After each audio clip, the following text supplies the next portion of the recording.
Yay! We're here with Jasper Reyes. He recently won in the Grind Brewers Cup Volume 1 that was held in Barista Loft in Tagaytay. Okay, before anything else, syempre gusto natin makilala si Jasper, di ba?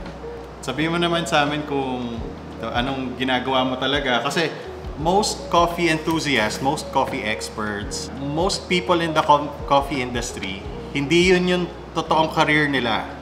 Okay, so meron kaming friend, ang totoo niyang ginagawa sa buhay, chef. So like me, ako talaga production people ako. And then meron ding iba na merong mga reporter, meron doktor. So of course, we want to know what you do really in your everyday life. Again, I'm Jasper Albert S. Reyes. So as of now, hindi lang sa pagiging home brewer, ngayon ang kinakaabalahan ko is I'm currently a upcoming med school student. Wow! Saan ka nag-aaral? Mag-apply pa lang po sa hopefully sa UARM. So, ang pre-med mo? Ang pre-med ko is BS Biology. BS Biology. Alam ng mga classmates mo na ganyan yung level mo sa kape? Nung siguro nung nagsisimula pa lang ako, medyo nandun na yung usual na parang weird na anong pinagkaiba sa pagbubrew mo, parang ganun sa usual na. Yung mga question na ganun, normal siya na ang hirap-hirap naman nung ginagawa mo, tapos ganun ba talaga kasarap versus na eventually naintindihan ba nila kung ano yung ginagawa mo sa specialty coffee? Ngayon, nung sumasali na ako sa competition, tapos nakikita na nila rin ang pinopost, naiintindihan na nila kung ano yung specialty coffee. Tsaka lalo na dahil umuusbong na ngayon yung mga specialty coffee shops, parang hindi na sila ganun ka sa specialty coffee na parang asim lang yun. Nagpapagawa ba sila ng kape tapos... Well, I've had the same experience before na magpapagawa sa akin ng kape. Tapos, after ko gawin yung latte na sobrang hirap na hirap ako, bigla sinabi, palasa ng great taste to . So, meron ka bang ganong experience? Meron. Kasi lalo na, hindi naman din ako nag-start na may espresso machine agad. Ang dati ko pang parang equipment, yung normal na V60 or pour over, na hindi ganun ka-usual sa kanila ng pag-brew. Okay. Tapos once na, dahil nga given na pour over, more likely para siyang brewed coffee. Tapos nung tinikman nila, dahil ang nagiging unang nasa isip nila, hindi ba ito lalagyan ng sugar? Ganon. Kaya sabi ko, hindi, matamis na yan. Matamis na yan sa umpisa. Naalala ko, nakakainis pa dati. Meron nagpagawa sa akin. At nagsa-start pa lang ako nito mag-pour over. So, syempre parang nanginginig-nginig ka pang ganun. Tapos after mo i-brew, sobrang saya mo, di ba? Syempre titikman mo sobrang saya mo. Parang, sabi ba naman sa akin, ang asim naman ito. Kasi siya medium, light roast na very fruity. Tapos sabi ba naman sa akin, ang asim naman ito, mas masarap pa yung barako. Paano nagiging specialty coffee? Is it about the beans or is it how you brew the coffee? What makes a specialty coffee specialty coffee? Nung una, bago-bago pa lang ako sa scene ng coffee, ang akala ko yung parang specialty coffee, yun nga, more on kung paano siya ginagawa. Kasi parang pag tinignan mo yung pour over, may parang ganitong setup, may kakaibang kettle, may dripper, na hindi siya yung kagaya ng na 3-in-1 na ilalagay lang kasi tutunawin. So, parang akala ko, yun yung tawag ng specialty coffee. Okay. Kasi parang special nga. Tapos, saka ko lang din siya nalaman na yung nako-consider siya as specialty coffee nung parang may mga tinatawag na Q graders na parang gine-grade nila yung beans to some extent na parang may dapat na ganitong score. May certain level na kailangan maabot. Na to consider it as specialty coffee. Hindi lahat ng pino-pour over specialty coffee. Easier to say kapag masyadong mura yung beans, hindi siya specialty coffee. Kasi kaya rin nagmamahal yung beans, kaya tumataas yung cost, is because of the handpicking, the labor, transparency, tapos yung compliance nila with different regulations, and then, syempre, yung quality control para maabot mo yung grade na sineset ng mga Q graders. Okay, kwento mo naman sa amin paano ka nag-start ng pagkakape, ng specialty coffee. Nag-start ako nung 2018 na introduce ako sa Facebook nun, nag-search lang ako ng mga pages or groups na parang yung coffee lovers, mga ganun. Tapos doon ko nga nakita yung parang Coffee Enthusiast Philippines, parang CEEP pa siya nung time na yun. Tapos, nung pagpasok ko sa group na yun, nakita ko nga na parang kakaiba yung way ng paggagawa ng pag-brew ng coffee. Hindi lang yung usual na coffee machine, coffee maker, ganun. Tapos, na-curious ako na, parang ganda nito i-try, or parang, lalo na nung pinapanood ko, or yung sa mga YouTube channel din na, kagaya nila James Hoffman, mga ganun, mga kilala na talaga, napansin ko na ang therapeutic pala siyang gawin, or parang may zen habang ginagawa yun. Ako din nung nagsa-start ako, parang mas gusto ko yung pag-brew kaysa dun sa actual kape. So ayun, doon na ako nag-start na magtanong, ano ba yung parang beginner or basic setup sa pag-brew. Tapos ayun yan, daming drippers, ang daming klase. Tapos ano ba dapat na beans? Yung sa beans naman, hindi sa pagiging snob dapat na parang specialty agad.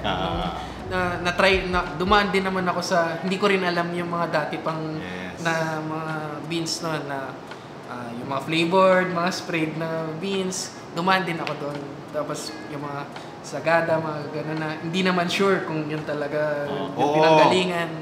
Minsan yung beans, hindi mo sure kung, especially yung mga nasa grocery, kasi commercial brew yun. So, be sure to check kasi minsan nilalagay lang nila, Benguet beans to, pero hindi mo sure kung galing talaga sa Benguet.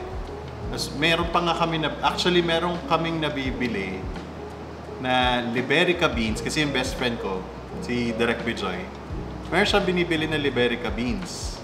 Pag dumadating sa kanya, bilog at maliit, robusta siya. So, yun. Minsan, you have to educate yourself para hindi ka rin maloko.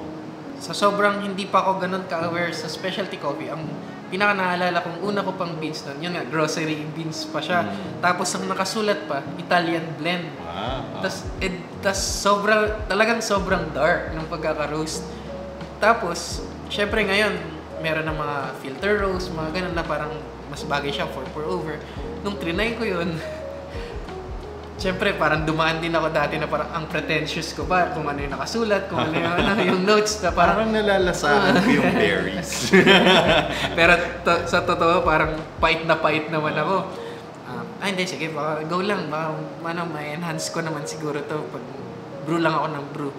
Ayun, hanggang sa mas lumawak na din talaga yung community, mas madami nang lumabas na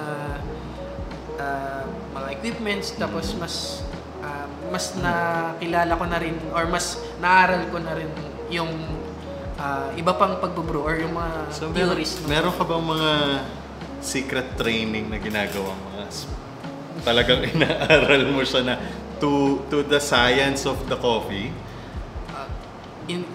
Sa extent na yun, nung una, yun nga, dahil na-curious ako, sumakto rin na yung kakilala ko, si Joseph, sobrang, kung sasabihin natin, parang nerd or geek na talaga sa coffee, na may mga iba-ibang apparatus like refractometer, mga ganon. Ang mahal ng refractometer. Doon ako mas lalo pang nag-deep dive or mas nagustuhan kasi given na parang parang ang side ko or background ko nag-i-study ako for pre-med. So parang more on science. Doon ko mas na-appreciate talaga, doon ko mas gusto ko pa siyang i-pursue or mas naging passion yung pagbubrew kasi parang ay wow, may may parang mas intricate or mas delicate pa pala to ng way ng paggagawa, or hindi lang pala siya simpleng kape na parang yun nga sabihin natin 3-in-1 tapos meron pa talaga diba? sobrang daming factors. Ginagamit niya yung pagdodoktor niya sa paggawa ng kape. Paano mo tatalunin yun? Tell us your first brewer na binili. Ang pinaka first brewer na binili ko is V60 na 02. Okay. Yung sa grinder naman, dati kasi nung nag-start ako sa pag-brew, nasa dorm pa ako noon. Tapos yung kasama ko sa dorm, nakaklase ko na sobrang friend ko rin. Nakita niya nga na may ganun palang pag-brew. So parang siya, parang na-curious tsaka nadadala rin. Siya yung nagsabi niya na, ay, bili tayong grinder. Tapos ang grinder pa nun is yung Harry yun na parang sobrang bulky na sobrang yung bilog laki. Na ganyan, kahoy. Kahoy. Na ceramic pa yung burr. Tapos yun na nga, hanggang sa, yun yung hinihiram ko. Tapos parang, nung after na namin ng dorm, parang binigay niya na rin sa akin. Yun yung parang una kong grinder na ginamit. Yung sa scale naman, yung normal na, kung ano man yung pinakamura pa nun na parang baking scale, mga ganun, na hindi pa sobrang bilis ng refresh rate. Hindi pa 0.101. Parang hindi pa siya per 0.1 yung sensitivity. Ganun lang. So, simpleng scale pa lang nun. Since 2018 hanggang 2020, nasa dorm ka, before nag-pandemic. Yun yung nag-aaral ka, di ba? So, from 2020 hanggang 2021, being your first competition, ano yung ginagawa mo nun sa kape? Sarili mo lang yung, nag-aaral ka lang on your own? Medyo nagtagal ako sa phase na hindi pa ako aware dun sa yung mas masasarap na beans. Talagang tsaka hindi pa ako sobrang aware sa mga iba-ibang roasters noon. Ang kinukuhanan ko lang, naalala ko pa doon sa may dapitan sa Suki Market. Nakalimutan ko na yung store, pero yun yung usual na parang madami silang beans doon na naka-display, tapos roasted na, tapos ikaw na lang pwede mamili kung ipapagrind mo or hindi. Okay. May time lang noon ng year, mga siguro 2020, doon ko na nakilala yung Trails and Traces. Okay. Tapos, ayun, ang pinaka sobrang... Wait, si Trails and Traces, coffee shop to? Roaster? Roaster, okay. Ni Sir Aaron Lamore. Tapos, sobrang doon ako na mind blown. Kasi yung usual na binubro ko dati... Yun yung familiar taste mo. Na sobrang pait. Siguro, iniisip ko pa rin, okay naman, naiinom naman to, baka ganito lang talaga. Kasi hindi ko pa naman din talaga aware nun sa mga notes, ganyan. Nung natikman ko yun nga, tublay siya na beans. Grabe, sobrang fruit explosion na kape pa ba to, ganun. Yun tsaka, ay, ganito pala. Doon ako mas talaga nag-search na talaga nung mga mas so technically, kung i-analyze mo siya, yung totoong pagsa-start mo ng kape is 2020 na. Parang ganun. Kasi doon mo palang nakilala na mayroon palang ganitong beans. Tapos yun nung nag-2021, doon ko na rin nakita na yun, may mga events pala, may mga competitions pala. Kaya doon ako sumali sa unang competition. Galing. Actually, una kong nakilala si Jasper. Competitors kami sa Comandante Championship. Doon ko siya unang, tapos eventually naging friends na kami kasi North people. Shout out, NNCC. After nung pinakauna mong competition, marami ka pa bang sinalihan na iba? More on workshops na ata yun. Workshops na. So ito na yung mga nagsa-sensory workshops ka. Yun talaga yung gusto kong gawin Sir Raul Gusto ko talaga Tsaka more on cafe hopping na. Ini-explore mo na kung ano yung iba-iba pang ino-offer ng mga store, ng mga shop. So, ang unang-una mong panalo sa competition, yung komandante ba? Or meron pang before? Komandante. Yung komandante kasi na. Nung time na mga sa Aeropress, puro ang inaabot ko lang. Nung 2022, Pinakamalayo is yung semifinals. Sa Comandante Championship, yung first round nyo, gagawin nyo siya V60. And then, sa second round, AeroPress. Bibigyan kayo ng time to practice, to practice with the beans para makilala mo siya. And then, sa third round, meron kang choice to pick between a V60 or an AeroPress. Pareho kaming nakapasok nun sa semis. Nagkita kami sa second round. Kasama namin si Mitch, si Jasper, and ako. Kaming tatlo yung sa second round. Kaming tatlo yung magkakasama. So si Zoriel and Danica, ginamit nila AeroPress. But si Jasper, ginamit niya V60. So, share mo naman sa amin, bakit V60 yung ginamit mo nun sa final round?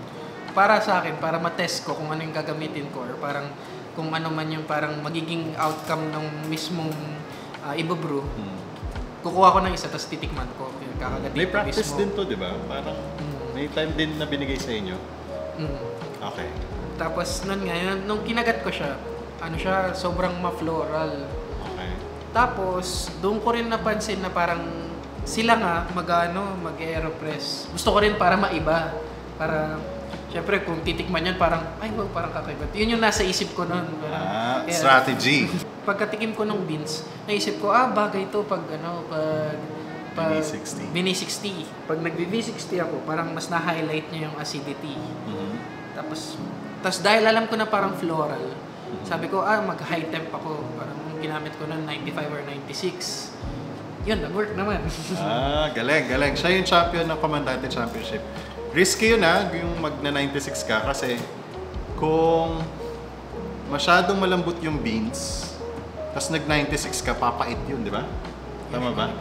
Usually, ganun mangyayari. So, sobrang galing ng ginawa niya nun. So, November, Comandante Championship. December, nag-outdoor brew. Kwento mo naman sa amin kung ano nangyari nung... Doon naman sa December na Outdoor Brewers Cup, sumali ako parang mga 1 week before, ganun. Okay. Tapos, nakuha ko lang yung beans nun, parang 1 or 2 days before nung mismong event. Grabe, Nung mismong event na ganun ulit, parang pwede daw mamili ng brewer, ay ng kahit anong brewer kung anong gagamitin. Tapos, ang ganda pa nung event kasi yung parang semifinals, kanya-kanyang dala ng beans, tapos pasarapan. Parang ano siya, ang playoffs or show-offs yung design ng semifinals. Ang hirap naman nun, kanya-kanyang beans. Geisha na Geisha varietal na green tea varietal, Geisha. Yung beans na yun, sobrang special or parang hindi pang occasional ko lang talaga siya. So kumbaga pang ano mo to, pang birthday night ganun. Parang mga ganun. Birthday brew, pang ganun. Okay. Kasi yung beans na yun, talagang naka-dose pa, tas nasa freezer pa. Kaya nung event na yun, may dala-dala pa akong parang cooler. Astig. Para hindi maano. Tapos siguro sabi nun, anong beans to? Sarap pa! Pahingi kami. Tapos sa finals na, given na ulit yung provided na ulit yung beans. Okay. Tapos, from start, ang layout pala nung event, nung eliminations, provided nila yung beans. Tapos pwede kang gumamit ng sarili mong water. Okay. Nung sa semifinals, provided mo yung beans or dala mo yung beans, pero provided nila yung water.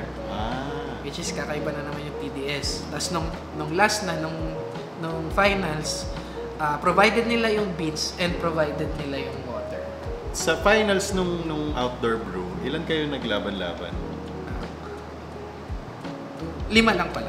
5 lang. Tapos head-to-head kayo sabay-sabay? Isa-isa kaming, or solo kaming magbubrew kasi daw para ma-prevent yung paglamig ng coffee. Tapos may interval ng pag-judge ng so grading, score sheet ulit, grading system. Okay. So yun, nanalo ulit siya ng December sa outdoor brew. Eto na, January, di ba? Parang tulog pa tayong lahat eh. Igbabakasyon lang eh. In-invite ako ng mga barkada to go with them sa Tagaytay kasi yun na yung Grind Brewers Cup. So, January na to. So, sabi ko, sige, punta ako, sama ako, ganyan. So, Kung gusto niyo makita what happened during that time, I will put the link here yata. Yan. Anyway, so nung Grind Brewers Cup first round, nabigay sa kanila yung beans, di ba? So meron silang practice beans. And then nung actual competition na, nagbago ba yung lasa ng beans? Para may narinig ako, uy, iba na yung lasa, sabi ganun. Hindi siya sa nagbago yung lasa kasi yung mismong batch daw din ng practice beans same Yun daw din sa yun. mismong gagamitin. Alam ko na. Yung pressure, atmospheric pressure siguro. Tsaka yung mismong lamig sa Tagaytay. Ang nakaka-flip nung second round, binigay sa kanila yung beans on the spot. At diba? tsaka walang on practice. the spot, walang practice. So parang mabubuksan mo lang siya, tsaka maaamoy mo siya, matitikman mo siya. During your 13 minutes na allotted for your heat. So ang galing talaga. Si Jasper nun, kung di ako magkakamali, first round and second round, AeroPress pareho, di ba? AeroPress. Bakit parang sobrang solid yung confidence mo nun sa AeroPress? Yung mga usual na recipe na ginagamit kasi pag sa AeroPress, ang ginagawa nila is nagbo-brew sila ng lower ratio or tighter ratio. Tapos sa kanila iba-bypass after. So, yung mismong knowledge na yun, parang kapag in doubt ako sa kunyari sa mga competition, tapos pwedeng gumamit ng AeroPress. Ang nagiging parang hypothesis ko or parang way of thinking ko nun is Kita nyo man of science talaga, yung hypothesis daw niya. parang ang way of thinking ko nun, sige, brew muna ako ng concentrate, tapos daanin ko ng bypass. Tapos, ang base or preference, ibe-base ko sa parang sa panlasa ko, kung maayos na ba siya. Pero hindi ka natatakot na ninipis yung body? Sa extent na yun, saka ko naman ginagalaw yung ibang factors. Parang nag-grind ako ng finer para mas mag-extract ng coffee oils. So hindi ka nagdo-double filter? Doon sa AeroPress, kahit na gusto kong mabad yung nagdo-double filter ako. Kung ma-observe nyo sa AeroPress, yung doon sa gilid, may butas pa. So, once na nag-press ka, may lumalabas. Minsan lumalabas. Ito na, mga pro tip na to. You would advise, kapag AeroPress talaga, magdo-double filter. Kung ayaw mo yung body na gritty, sandy yung feel, gano'n. Minsan, depende rin sa beans. Minsan naman, bagay pala kahit one filter. Pero sa lahat ng ginagawa ko or practice, lagi na akong nag-stick na talaga ako sa double filter. Ayun, final round. Final round nung Grind Brewers Cup Barista Loft. Kwento mo sa amin kung ano yung nangyari. Nag-train na rin ako or parang tinest ko na siya na before pa nung competition. Parang nag-isip ako na baka lang kung sakaling makapasok sa finals. Tapos nung in-announce nga na may mga required na kailangan gamitin sa finals, yung origami, yung server, yung kettle, brewista, ang grinder na kailangan gawin, EK43. Yung Malconig. Hindi ko pa yun natatry or nakikita ko lang siya sa coffee shop. Tapos flat burr siya. Hindi siya conical. Doon sa pinupuntahan ko na coffee shop, shout out, Resonate. Yun, Resonate Coffee. Sa Marikina. Nakita ko, meron silang EK43. Tapos, ang laki na ng shop nila. Dati nagpunta ako dun yung maliit pa eh. Nung pop-up. Hindi pa ako Hindi. Inline na din. Pero yung open yung kabilang side. Tapos pagpasok mo dito, masikip. Yun yung napuntahan ko. Tapos nag-ask ako kung pwede bang magdadala ko ng beans pero papagrind, gagamitin ko yung EK43 tapos i-compare ko siya sa komandante. Para may practice base ka. Yun nga. Okay. Pinagamit din nila mismo. Kaya sobrang laking tulong na pinagamit nila yon.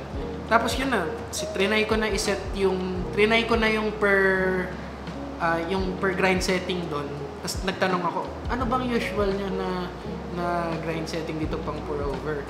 Sabi nga, depende kasi parang 9 to parang 8 to 11 ganun daw. Eh di doon ako nag-base na parang nagdala ko ng beans, nagdala ko ng mga plastic or sachet. Tapos nag-grind ako ng mga tigpa 5 grams ng iba-ibang grind setting from 8, 9, 10 and tapos ang ano pa sa EK, stepless siya. Ang hirap naman gawa kaya, ng comparison. Kaya kahit na meron siyang mga maliliit na line or intervals, dahil smooth siya or walang clicks, pwede mo pa siyang kahit yung sobrang onting-onti, ang laki daw ng jump nun. So yan, nag-grind ako. Saka ang laki ng implication kung hindi naka-align. Sabi sa akin, wag mo rin i-base lang sa numbers. Meron sila doon nakadikit na ruler. Tapos yun nga, nung nag-search din ako, dapat bibili ako ng ruler mismo. Tapos nung na-search ko, meron palang PDF or pwedeng printable na ruler. So yun. Talaga? So yun ang nag-print ako ng ganun. Yung mga ayaw bumili dyan. Meron palang printable na ruler. Tapos tatapat mo lang doon yung beans. Tama? Mabalik sa finals. Day before, mayroon akong fina-follow sa IG na nag-post siya ng experiment or parang tinest niya yung grind setting ng EK, tapos kina-compare niya sa Comandante, sa ZP6. Nagulat ako, so in time sa mismong competition. So parang may secret tip siya, ganun. Grinap niya na mismo yung kunyari kung 8 to sa EK, 22 to sa Comandante. So parang hindi lang ako nakapag-rely dun sa ginawa ko nung una na nag-grind ako tapos kinompare sa Comandante ko. Parang may basihan pa ako na ito. So parang na-confirm yung na-confirm ko yung testing mo. Okay. Dahil yung usual ko sa Comandante na pour over is naglalaro ng 20 to 23 clicks. Nag-try muna ako sa 8 ng EK. Tapos nung practice na nabigyan naman kami ng time para i-practice yung final beans. Ang sarap na. So parang ano pa i-adjust ko dito? Parang iniisip ko na lang yung baka yung mismong routine ko na lang ang kailangan ko na lang i-focus na. Tapos pinatikim ko sa mga friends ko, sa family ko, sa girlfriend ko. Yun nga, masarap na daw. Pero ako, sa panlasa ko, parang may onti pang dry. May sasarap pa. Parang pwede pa i-push or parang may onti pa akong drying na nararamdaman pag iniinom. Ewan ko, may ganito akong thinking na parang nau-OC ako kapag hindi even yung number. Talaga? So parang nasabi ko, 7.8, parang ganan, 0.8. Pero baka naman baka magkaroon ng sabit. Sige na nga, 7.9. Kahit parang nau-OC ako, kahit parang ganan. Sobrang ayaw mo siya kasi sa add number, ayaw. May parang ganan akong mentality. So yun na. Sa finals, yun ang ginamit ko, 7.9. Wow. So, again, January, Grind Brewers Cup, siya na naman yung champion. So, yay!